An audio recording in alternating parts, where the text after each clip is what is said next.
Hello, जय हिंद, नमस्कार। This is Raj from massive TV Hindi. दोस्तों, थाईलैंड की एक राजदूत भारत के खिलाफ गलत बयानबाजी करने के कारण चर्चा में बनी हुई है और उनकी चर्चा इसीलिए भी हो रही है क्योंकि उनको अपनी इस बयानबाजी के बाद उसका खामियाजा भुगतना पड़ गया है। बताते हैं पूरी जानकारी, उससे पहले वीडियो को दिल से एक लाइक और चैनल को सब्सक्राइब कर दीजिएगा। एक लाइक से आपका कुछ नहीं जाएगा, पर हमें मोटिवेशन जरूर मिलेगा क्योंकि वीडियो बनाने में बहुत मेहनत और रिसर्च करना पड़ता है। दोस्तों, भारत के चावल निर्यात को लेकर थाईलैंड राजदूत की गलत बयानबाजी पर भारी पड़ा खामियाजा। अबू धाबी में आयोजित WTO मिनिस्ट्रियल कॉन्फ्रेंस में भारत के चावल निर्यात को लेकर थाईलैंड की राजदूत पिमचोंग वनकोरपोन पिटफील्ड द्वारा की गई गलत बयानबाजी और भारत की छवि को धक्का पहुंचाने की कोशिश भारी पड़ गई है। भारत की कड़ी आपत्ति के बाद उन्हें WTO से वापस बुला लिया गया है। इस घटनाक्रम की शुरुआत तब हुई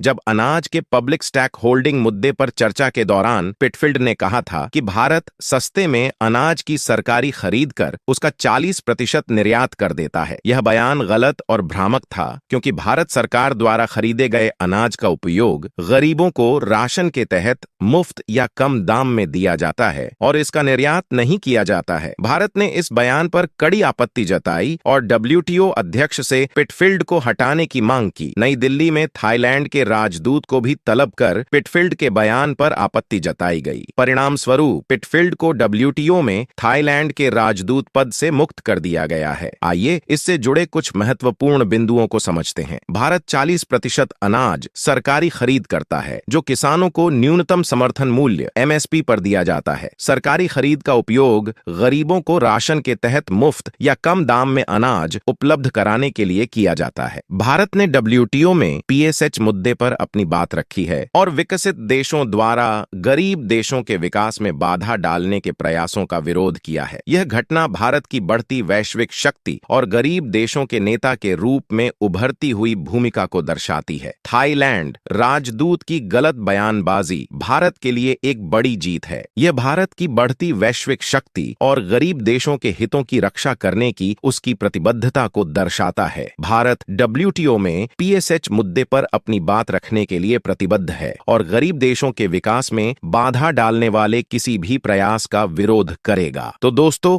इस प्रकार के बयान के बारे में आपकी क्या राय है? कमेंट्स बॉक्स में कमेंट जरूर करें। मिलते हैं एक और नए रोचक वीडियो के साथ। धन्यवाद।